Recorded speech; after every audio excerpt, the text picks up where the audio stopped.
Energy FM Kalibo. Energy Breaking News.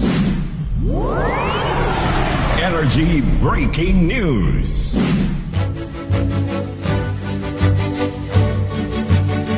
Mga kasimanwa ato na nga temporaryo nga punduhon daton kada nga musikahan ay makaron nga oras ato na nga pasudlon si kasimanwang Malbert Dalida sa raya karang ginapatigayon makaron nga bypass operation. Ready gon sa pihak nga linyada si kasimanwang Malbert Dalida para sa anak karang report maghalin sa area. Kasimanwang Malbert, with your report, please come in. Okay, breaking news na kita, no? Mga kasimanwa may din pasangara nga by operation raton nga Banga Municipal Police Station together with the members ita Provincial Drug Enforcement Unit ongoing makaron dong inventory, no? Matapos unya ni nga madakop para karang subject person naton dali agad nagatro ako sa rotation makaron ay para nga makapindot kita live. Pero standby lang, maliban kita sa Facebook mga nangan. Araw ato nakikita makaron sa data nga table sa pag-inventory, no? Bilang ka mga initial karang mga plastic sachets, ita suspected drugs yung ginapirmahan makaron sa dayuwa 3 apat. Okay, apat of course may malisa ako sa pihak. Standby lang, maliban kita sa Facebook.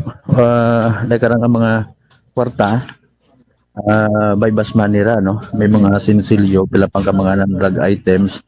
Kasi manuang Janeline. So subject person na doon, describe lang anay hay nasa kanya legal age man, nakauba it gambong, nakagwa ro tela sa mga busa na nakara, no? Matapos na yung body search, no?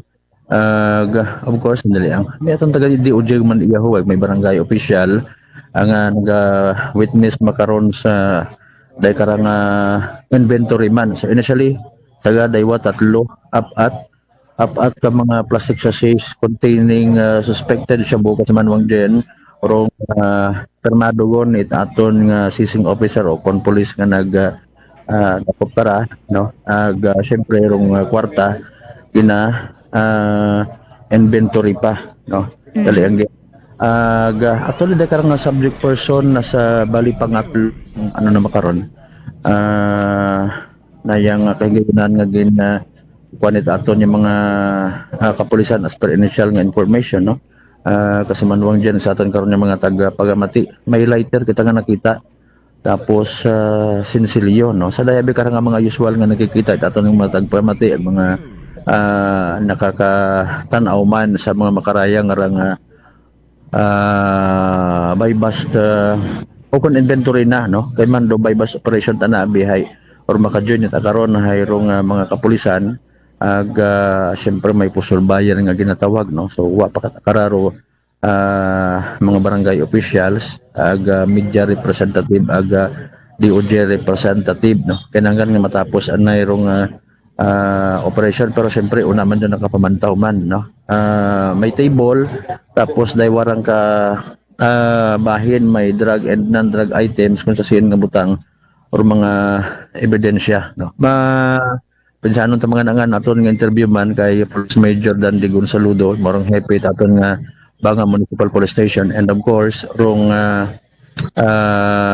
daya karang kuan barangay official, no? Nga mag-serve man sa bilog sa mga miyembro tinatawag mandatory witnesses kasi na Janeline. Okay. So tapos actually ro bypass operation tapos naman do pag body search so far wa naman at iba pa nga mga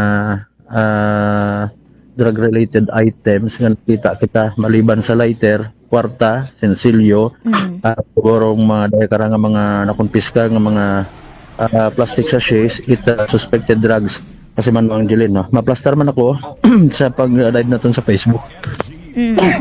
Excuse me. Standby man sa aton nga mga viewers, no? Nga nagahugat sa konsesi Inday Kara. Actually kuanda bakan para siya, no? Bakan banga. Okay.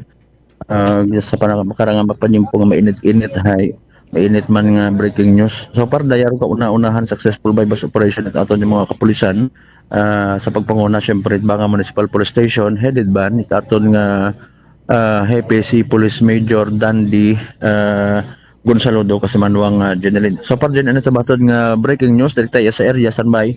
Masugod kita sa Facebook Live para nga mapakita man naton dong sa aton ni mga Kasimanwa or dahil karang balita. Direkta na sa area no? Para sa batas ag may tagipuson ni pagpanerbisyo. Sige ako naman si Kasimanwang Malbert Calida. Number 107.7 Energy FM Kalibo Kasimanwa ko palangga. Energy Breaking News.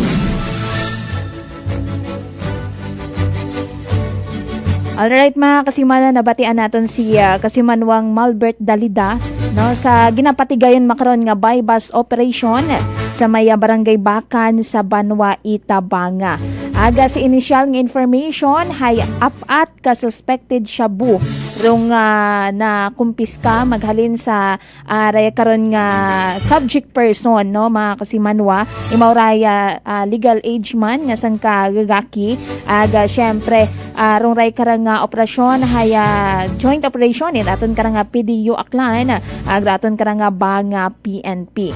So aton karang nga bantayan pagida mga Kasimanwa rong dugang nga mga detalye sa raya karang ginapatigayon nga bypass operation sa barangay Bakan sa Banwa, Itabanga. Aga ako man si Kasimanwa nga Jeneline Gano, ita Energy FM Kalibo, Kasimanwa ko palangga ko. 107.7 Energy FM Kalibo.